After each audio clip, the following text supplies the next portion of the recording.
Coucou, bonjour les amis, bonjour, bonjour. J'espère que vous allez bien. Alors, je suis la chante Floronda. Je fais souvent des petites vidéos pour motiver tout un chacun à préparer le sabbat. Alors, pourquoi je fais ça en tant que chantre? C'est mon devoir quand même de mobiliser tout un chacun vraiment à tous les chantres surtout qui sont sur la toile à préparer le sabbat, pourquoi pas avec des petits chants de louange et d'adoration. Hormis cela, je fais souvent des petites vidéos de louanges et d'adoration pour la gloire de Dieu. Mais aujourd'hui, je vais vous parler aujourd'hui d'un sujet très intéressant. Parce que figurez-vous que je suis aussi une personne qui, en guillemets, partage mon expérience de vie de couple et de vie chrétienne. Donc aujourd'hui, je vais vous parler un petit peu du couple. Voilà, du couple. Le thème d'aujourd'hui, c'est vraiment le pourquoi, en fait. Pourquoi au jour d'aujourd'hui, nous avons beaucoup de divorces dans nos assemblées. Pourquoi est-ce que nous avons beaucoup de divorces dans nos assemblées? Vous savez, la vie chrétienne n'est pas facile. La vie chrétienne n'est pas facile. Alors vous imaginez, en tant que couple, quand on rentre dans le mariage, il est très important de veiller vraiment sur sa marche chrétienne. Parce qu'il suffit qu'il y ait une petite porte ouverte, et bien, le couple part en péril. Alors, je vais maintenant entrer dans le vif du sujet. Nos assemblées aujourd'hui, surtout les assemblées évangéliques, ont aujourd'hui beaucoup de couples qui se séparent, beaucoup de couples qui divorcent. Et on se pose beaucoup de questions en se disant, mais alors c'est nous les chrétiens qui devons donner les exemples aux personnes en pas converties. Mais malheureusement, nous avons des divorces même maintenant dans nos communautés, dans nos assemblées. Alors, d'où vient ce problème-là? Alors, je veux aujourd'hui sensibiliser vraiment les hommes de Dieu, les appeler, tous ceux-là même qui dirigent des assemblées, qu'il est très important, honnêtement, il est vraiment très important d'avoir d'avoir un département conjugal qui est en guillemets là pour vraiment s'occuper des couples, des jeunes couples qui rentrent dans le mariage, pourquoi pas des gens qui sont déjà même dans le mariage. Voilà, des gens qui arrivent dans l'église, mais qui sont déjà mariés ou qui sont en couple. Mais surtout, le plus important, des personnes qui sont dans ces départements-là, qui, en guillemets, s'appelle le département conjugal, qui, en guillemets, devraient vraiment suivre et on va dire, en guillemets, former nos jeunes couples qui rentrent dans le mariage. Les jeunes couples aujourd'hui qui rentrent dans le mariage, beaucoup rentrent dans le mariage aujourd'hui, beaucoup sont ceux qui veulent se marier.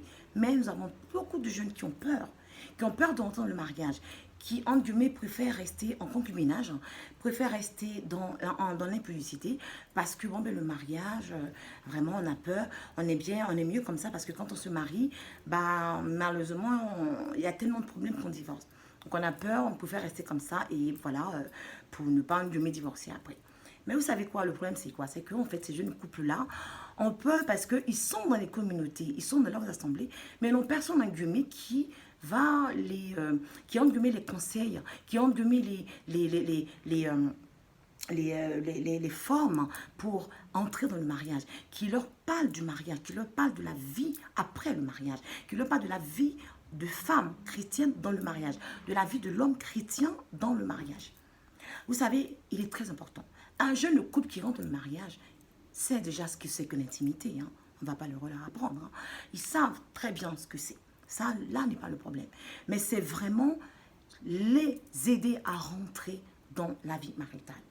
C'est-à-dire qu'il faudrait vraiment que ces départements qu'on appelle en guillemets le département conjugal, vraiment qu'il y a un suivi de tous ces jeunes qui rentrent dans le mariage, de tous ces jeunes fiancés qui rentrent dans le mariage. Beaucoup de jeunes aujourd'hui, beaucoup de personnes sont en couple, on mobilise. Moi, je connais des hommes de Dieu qui vont vous mobiliser. Il faut que vous mariez. Ne restez pas dans l'impudicité, ne restez pas dans la fornication, ne restez pas ne restez pas comme ça dans le concubinage. Cherchez vraiment à vous marier. Hein, ce qui est bien devant Dieu, c'est la gloire de Dieu, ce que Dieu demande, c'est que l'on rentre dans le mariage et que nous ne restons pas dans le péché. Mais quand nous conseillons ces jeunes couples-là, quand nous conseillons ces jeunes personnes à rentrer dans le mariage, il est de notre devoir en tant que chrétien, en tant qu'ancien membre de l'Église, il est de notre devoir de former ces personnes-là, d'aider ces personnes à rentrer dans le mariage. C'est comme, enfin, c'est similaire, quoi. C'est un petit peu comme quelqu'un qui se donne à Christ, qui arrive dans une communauté et qu'on conseille de passer par les eaux de baptême.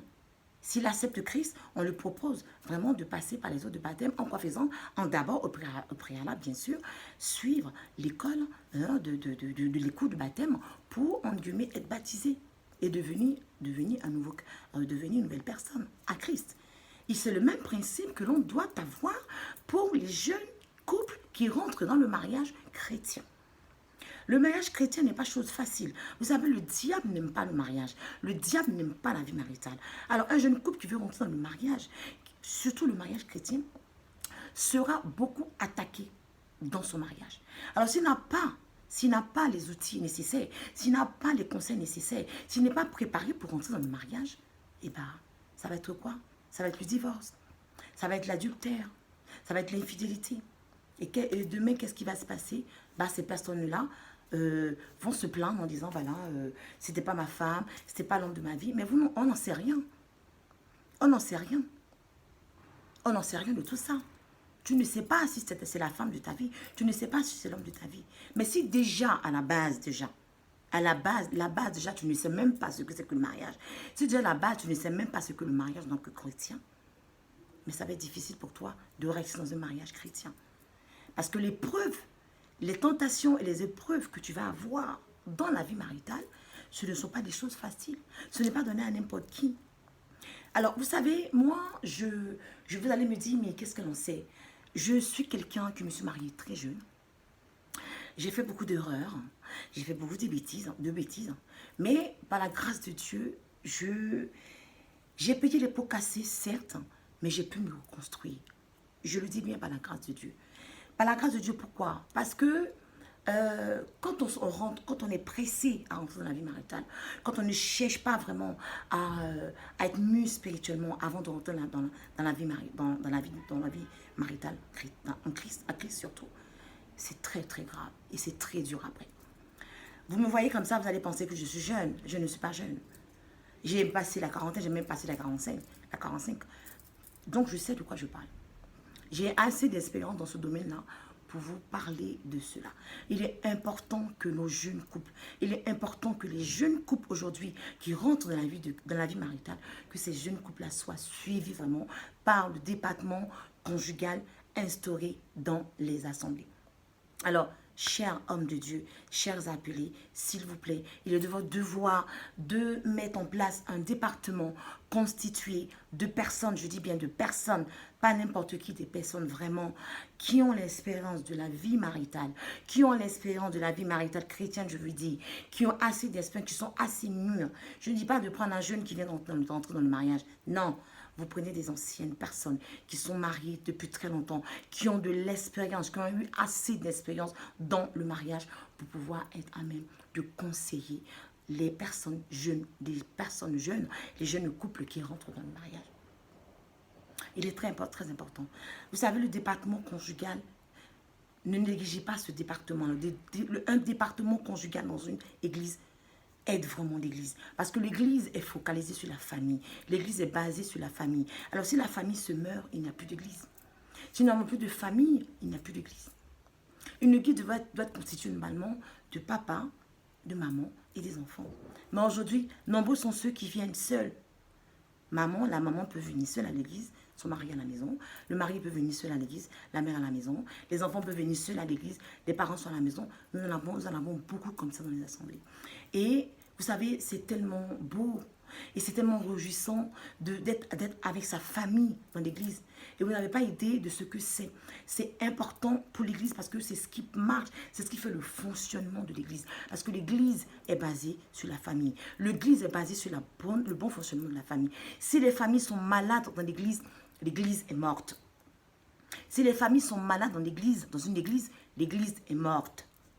L'église est focalisée sur les familles en bonne santé. Quand je dis en bonne santé spirituelle, en bonne santé familiale. Alors, votre devoir, vous, homme de Dieu, de vraiment essayer de trouver des départements qu'on appelle le département conjugal et des personnes vraiment assez matures et qui ont assez d'expérience pour, en guillemets, former, en guillemets, accompagner nos couples qui rentrent dans le mariage. Et vous allez voir, ça va éviter beaucoup de divorces, ça va éviter beaucoup d'infidélité, ça va éviter beaucoup d'adultère parce que ces personnes-là seront formées. Ces personnes auront les clés du mariage. Ces personnes auront les clés du mariage. Parce que tu rentres dans le mariage, tu peux rentrer dans le mariage sans avoir les conseils de ces personnes-là. Vous savez, c'est pas nos parents, on a souvent des parents, nos mères, nos pères, on est souvent très mal à l'aise de demander des conseils auprès de ces personnes-là. On est vraiment très souvent gêné. Alors quand dans notre assemblée, on a un département qui est basé sur cela, je vous assure que ça va motiver nos jeunes couples qui veulent entrer dans le mariage d'aller vers ces personnes-là pour demander conseil. Comment faire? Qu'est-ce que je dois faire? Comment je dois faire? Et ça peut aider souvent ces personnes-là. Et pourquoi pas même des personnes que nous présentons dans l'église, des églises qui veulent se marier, qui sont fiancées. Logiquement, le département conjugal doit être constitué de personnes qui, en guillemets, prennent rendez-vous avec ces personnes-là, suivent ces personnes-là jusqu'à ce qu'ils rentrent dans le mariage. Il est très important. Et ça va aider beaucoup nos jeunes couples. Ça va aider beaucoup nos familles. Malheureusement, souvent, il y a en guillemets des personnes qui arrivent dans les communautés, qui sont déjà en couple, qui sont déjà mariées, mais bon, qui arrivent dans les communautés. Et comme, en guillemets, nous n'avons pas de département conjugal, en guillemets, dans nos églises, bon, ces personnes viennent avec leurs problèmes déjà à l'extérieur, leurs fardeaux. Et bien, la plupart du temps, il existe bien sûr des églises qui ont, en guillemets, certaines personnes qui s'occupent, en guillemets, des petits bobos dans les couples. Mais malheureusement, quand ces couples-là s'aventurent, quand on entend parler de ces couples-là en guillemets, c'est déjà trop tard. C'est déjà même trop gâté. En fait, si vous voulez, c'est déjà pourri dans le couple.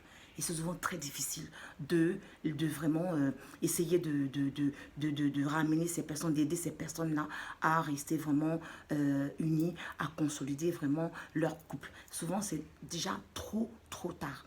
Alors, c'est pour cela qu'il est important pour nos jeunes couples, nos jeunes enfants, nos jeunes couples qui sont dans les églises, il est important que, dès déjà, il n'est pas tard, il est important d'instaurer ces départements-là pour, en guillemets, former ces couples-là qui s'aventurent dans le mariage, qui s'aventurent dans la vie maritale.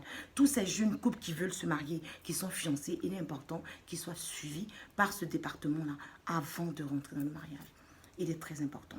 Voilà, donc voilà, c'est cette motivation-là que je voulais apporter à nos communautés. C'est vraiment une parole que je donne à tous les appelés, à tous les hommes de Dieu qui dirigent les assemblées. Essayez de voir cela. Vraiment, c'est très important. Très important, ça va aider beaucoup de couples et ça va aider nos églises et puis nos familles dans nos églises ne vont pas vraiment mourir et tous ensemble pour vraiment la gloire de Dieu nous serons en paix, nous aurons le cœur vraiment en joie de savoir que nous avons un département conjugal en guillemets pour les petits bobos dans les couples. Voilà, donc voilà, c'est pas tous les couples qui sont souvent qui vont venir vers ces départements-là pour exposer leurs problèmes parce que la majorité veulent garder leur intimité, ce qui est tout à fait normal, parce qu'ils ont peur de qui a dit, moi a dit, du téléphone arabe, comme on le dit. Mais déjà, si nos jeunes couples que nous présentons à l'église en tant que fiancés, que nous présentons à l'église qui veulent se marier, sont suivis par le département conjugal, déjà nous sommes gagnants. Nous sommes déjà gagnants. Voilà, et je vais vous laisser et puis je vais vous regarder pour d'autres vidéos. J'ai plein de personnes qui m'ont dit, bah, écoute, chante Florenda, qu'est-ce qui se passe, tu es silencieuse en ce moment. Vous savez, depuis le déconfinement, on a arrêté le télétravail, on a repris vraiment le boulot et donc j'étais vraiment focalisée là-dessus. Donc ne vous inquiétez pas, je reviens vers vous, je ferai, on va dire, une fois, pourquoi pas 2 fois dans le mois, des petites vidéos pour vraiment vous motiver, pour vous conseiller. Et je vous donne mon expérience, Je partage mon expérience de vie de couple et mon expérience de vie chrétienne. Voilà. Je vous fais de gros bisous. Je chante Florenda et que Dieu vous garde.